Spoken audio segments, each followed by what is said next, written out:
究竟呢個離別係對生人嘅一個告別，定係對死人嘅一次狂歡呢？ That's the question。到底什麼樣的人需要去破地獄，還是說每個人都需要？一定唔係每個人都要去嘅。咁我哋破地獄呢，其實就係破咗呢9重地獄對你嘅影響。會不會有失敗的？就是我做了，但是可能他也會出現失敗，他破不了這個地獄。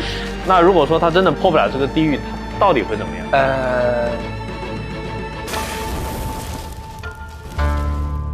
最緊要嘅係過得自己，過得人。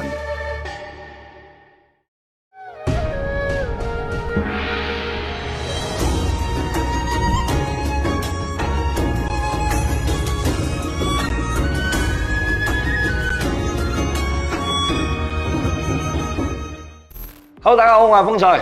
Hello， 大家好，我是子耀。師兄啊，近期香港有一部很火的電影叫《破地獄》，你看了嗎？我梗係有睇啦，但係冇睇晒喎。哦，就看了一部分精華部分。因為由於啲時間嘅關係啦，我就將啲精華嘅睇晒啦。那今天呢，就想請師兄你來講一講，從這個破地獄它的形式啊、儀式啊，包括文化，是怎麼樣去通過道教的這個視角看待生死。我相信啦，大家如果有睇破地獄啦，就會睇到一啲叫做道教嘅儀式喺嗰度啦。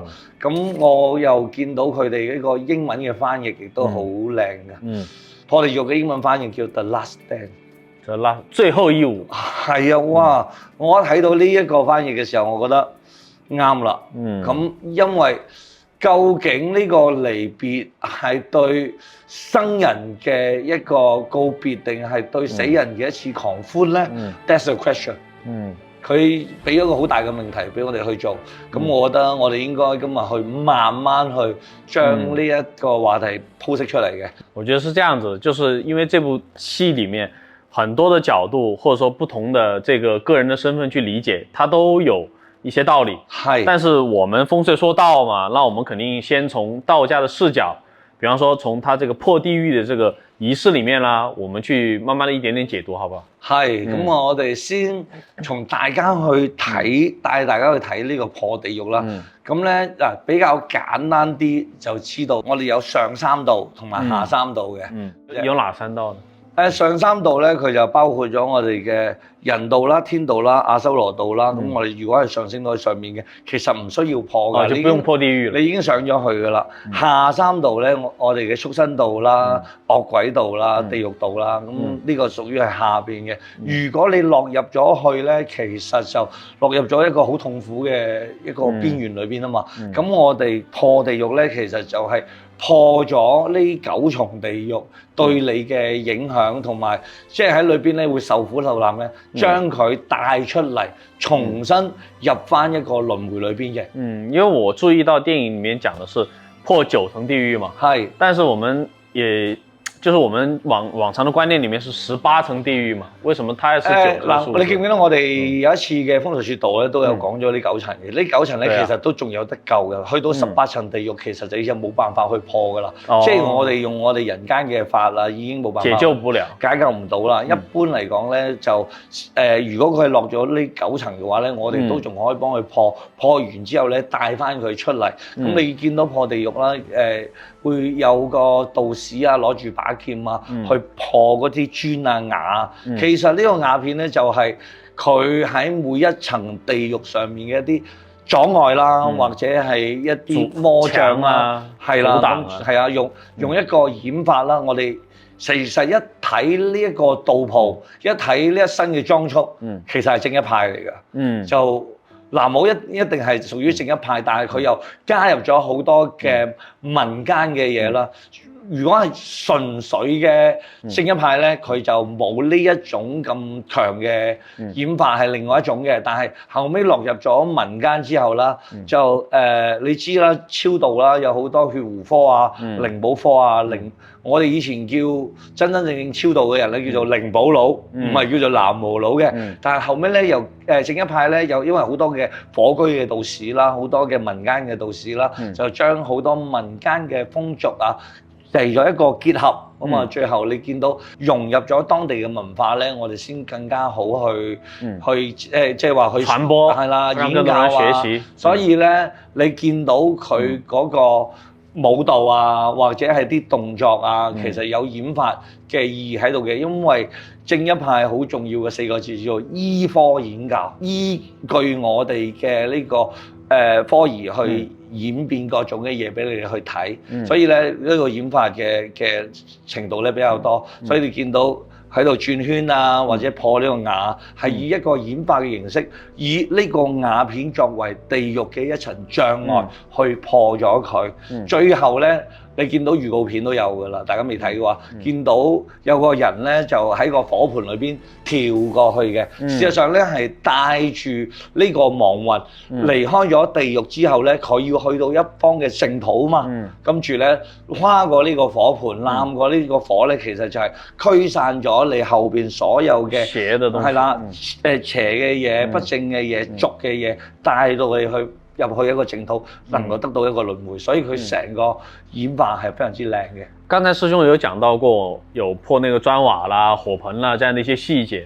其實我從電影當中啊，還看到強調了一個點呢，就是要遊十殿。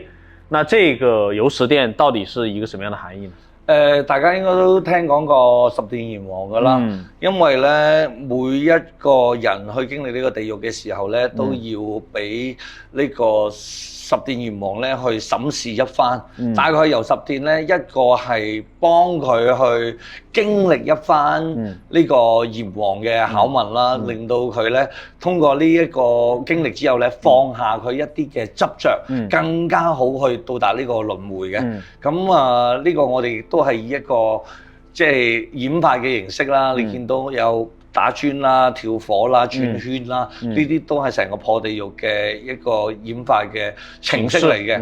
到底什麼樣的人需要去破地獄？是不是這個人生前做了很多壞事，他必須要去破除這個業障，還是說每一個人都需要？一定唔係每個人都要去嘅。其實我哋本嚟咧，每個人都有條數可以計嘅。佢上咗人道啦、天道啦，呢啲就係唔使嘅。通常都係下三道、畜生道啦，呢啲我哋先要去幫佢去破嘅啫。我哋仲有一種説法啦，就係佢係喜喪嘅，即係90歲先係即係好安詳咁樣走咗嘅。其實係唔需要㗎，就係啲後生嘅死於非命嘅，或者走失咗嘅呢一啲咧，就係即係你見到係會喊嘅，好可惜嘅。白頭人送黑頭人嘅。其實我哋喺好多嘅即係話經文裏邊啦，都寫得明明白白嘅。如果你係頭髮全部蒼白咁樣去走嘅，咁事實上呢個都唔需要破地獄。你應該係到達咗。即係人生必有一死啊嘛，咁你呢個係好開心咁走嘅，唔需要嘅。咁啊就睇佢死因同埋計翻佢條數係點樣走嘅，先要破地獄嘅啫。會不會有失敗的？就是我做了，但是可能他也會出現失敗，他破不了這個地獄。那如果說他真的破不了這個地獄，他到底會怎麼樣？呢個問題問得好好啊。所以呢個真係要睇師傅。師傅佢犀利嘅地方唔係佢呢個破地獄呢個 last stand，我 dance 得幾好，而係呢個係個法嚟噶嘛。法係要點樣去靈咧？道以法顯，法以道去靈。即係呢個人如果佢做嘅時候，唔係全心全意去幫呢個事主去做，唔係衷心咁樣希望佢去到一個一係極樂啦，因為係東方長樂界啦，呢啲咁嘅地方做嘅呢個人不是發善心嘅，即係你見到呢個師傅日常嘅行為我都不可信嘅，咁其實係會失敗嘅。失敗咗之後咧，你諗下喎，即係話你本來係咁走就好舒服嘅，正常嘅。係啦，但係咧你又係咁幫我搶救，係咁搶救。令到我吊住，事實上呢個業障加埋呢個拉扯嘅力量，會令到呢個人走得更加唔舒服，更痛苦。即係我把刀插咗落嚟，我都覺得痛啦。你仲要掹佢出嚟，之後又再插翻落去，咁啊佢會令到佢感覺到更加唔舒服嘅。所以你話呢一個咧就好睇一個師傅，你要去做呢樣嘢嘅時候，我建議就睇下呢個師傅喺市場上面嘅口碑，同埋佢從事呢個職業嘅即係年份，而且咧佢做嘅時候係唔係好專心、好落力去做？師兄啊，剛才聽你講說這個南無師父啦、破地獄是香港特有的一種儀式嘛？那在大陸這邊，正一派他們有沒有一些類似的破地獄的這種科儀啊，或者法事，能跟大家介紹一下？我想介紹咧，其實南無呢邊咧都屬於正一派嘅。我哋國內嘅靈寶科咧，亦都屬於係正一派嘅。你見到佢哋去跳火盆啊，又或者係去破一啲瓦啊。都會有，但係咧國內咧佢會有少少嘅唔同，未必係9個瓦全部去破啊。佢有時候象徵下破就 OK 啦，就冇話一共9個，跟住個火盆啊，亦都未必係去咁樣去跳嘅，可能有時候係搭下光布啊，跟住去淨化下，跟住就已經當係過咗啦，因為佢。喺內地更加多咧，係以呢個心法、心念，仲有個女三派嘅。女三派咧轉圈嘅過程咧，可能仲多過嗰個南無你見到係轉或者10個圈啦，跟住嗰個女三派咧一直喺度轉，成場都喺度轉，但係佢就冇破瓦，但係佢有一啲叫做牛角啊、刀啊，或者係嗰啲。叫做我哋嘅叮叮查查啊，佢會用得比較多。咁佢成個嘅習俗啊，就有啲似係我哋見到嘅類似潮汕嘅英歌舞啦，有冇見過啊？有啊，就係一個人那種像唱戲的一樣的。係啦，佢會跳得更加嘅多，同埋佢個戲嘅形式會更加多嘅，所以每一個地方係有佢唔同嘅特色喺度。其實我很久之前有看過一部日本電影叫《入殮師》，他講的其實也是日本那邊的殯葬文化。師兄怎麼看待這個差異性的問題呢？中國人嘅生死觀，我覺得同日本仔唔同啊！日本仔死後菊花與刀啊嘛，就係一定係好似櫻花咁樣絢爛，菊花咁樣綻放，要好靚嘅。但係中國人同埋其他民族都有個好大唔同嘅意義嘅，因為人嘅生與死，佢在於乜嘢喺度牽引住咧？2個字，牽掛。牽掛係中國人最大就係一個牽掛嘅詞，即係話點解佢走咗之後，我仲要做咁多嘅儀式咧？因為我仲掛住佢，我覺得佢去到嗰個世界，佢依然在，佢喺嗰度，我牽掛喺度，我亦都唔希望佢覺得唔好，所以我希望通過我一啲儀式，或者通過我嘅一啲方法，令到佢帶出呢個苦海，所以我要破呢個地獄，將呢個父親母親或者將我最牽掛嘅人帶到去一個輪迴，或者帶到去一個淨土裏邊。牽掛這個詞，我覺得是很好。為什麼呢？因為其實你說到這個就是個感受的時候，我也會感觸。因為其實中國人那種家庭、家族和家國情懷的概念，它都是以牽掛和這種情感去維繫的嘛，冇錯。那哪怕這個人去到極樂世界，去到另外一個世界，我們依然活着的人，我也會去不斷去牽掛他在另外一個世界的這個處境。冇錯啦，這樣子的話才會一代接一代，源源不斷的傳承下來。中國人有冇咩終極嘅關懷？中國人有嘅，中國人嘅終極關懷係我能夠將我所有牽掛嘅嘢都照顧好，我嘅終極嘅關懷就出咗嚟。如果我呢個人生係得我自己嘅，冇父母、冇仔女、冇老婆、冇仔女，你人生嘅意義建立唔起嚟。明白。那師兄啊，其實裡面電影裡面有一句台詞挺有哲理性的，那這個可能我覺得相當於一個哲學問題了。他在講生人其實也要破地獄的，生人也有很多的地獄。我覺得這個是這部影片當中一個很讓人思考的一個點。師兄怎麼會理解這句話？我覺得呢句嘢應該係導演啊或者演員去刻意去提出嚟強調的，因為我相信破嘅呢個地獄唔單止係死人去經歷嘅磨難，我哋人生裏邊亦都有好多嘅煩惱。我哋喺一個充滿煩惱嘅世界裏邊，我哋係咪要破？乜嘢構成我哋嘅煩惱？我哋對於金錢嘅執着啦，對於姻緣嘅執着啦，慾望啦，對於健康嘅執着啦，各種嘅貪嗔痴，佢係影響住我哋嘅。呢啲種種嘅慾望帶嚟咗我哋嘅煩惱。咁點樣去破呢？破地獄，呢個地獄事實上係乜嘢呢？對於在世嘅人，其實就係執念。我哋要做嘅就係破執。無論係儒家、釋家、道家講嘅就係人嘅呢一世如何去破除所有嘅執念，你能夠破得到，你嘅人生就冇地獄。破除咗呢個執念，呢個就係破地獄想講嘅嘢。明白了。其實師兄這麼去講，原來我們生人就活着的人想要破的這個地獄，其實是他的執念，他的妄念，我們不應該存在的一些這種困擾自己的念頭。冇錯，對。那其實呢，我覺得無論是我啦，或者說屏幕前的各位，人生當中需要經歷過很多的考驗啦。但是呢，我們只要內心當中保持一個信心、正念、勇敢的去面對困境，我覺得它終有一天會過去的。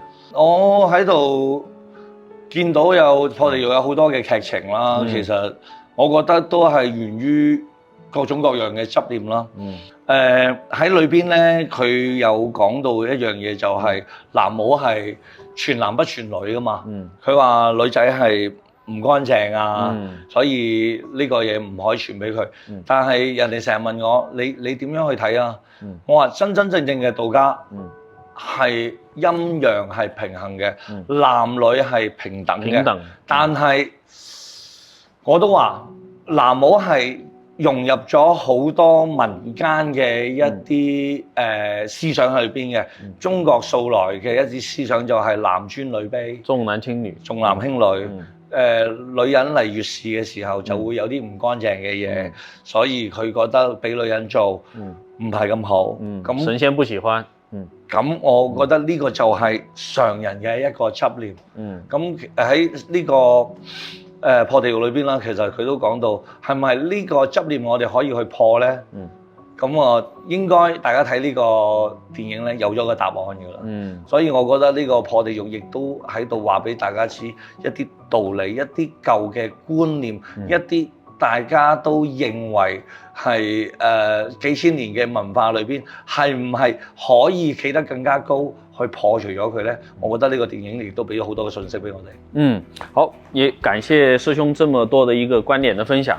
那如果說有想和我們師兄一起來學習中華傳統智慧的這個同學呢，可以加我們的 WhatsApp， 然後和我們的後台的助理報名。那我們也希望能夠一直有機會和大家共同學習啦，共同進步啦，帶領大家一起能夠破除心中的地獄，走向光明。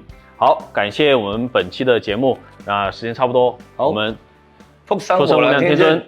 非常之感謝大家嘅支持啊！我嘅課程咧，中華智慧大講堂咧已經開放啦。進入咗九支離火運咧，如果你想快一步咧，學習玄學啊，同埋一啲叫做道法術器嘅知識啊，了解自己，幫助自己身邊牽掛嘅人咧，咁就可以加翻我哋嘅 WhatsApp 報名上堂，福生無量。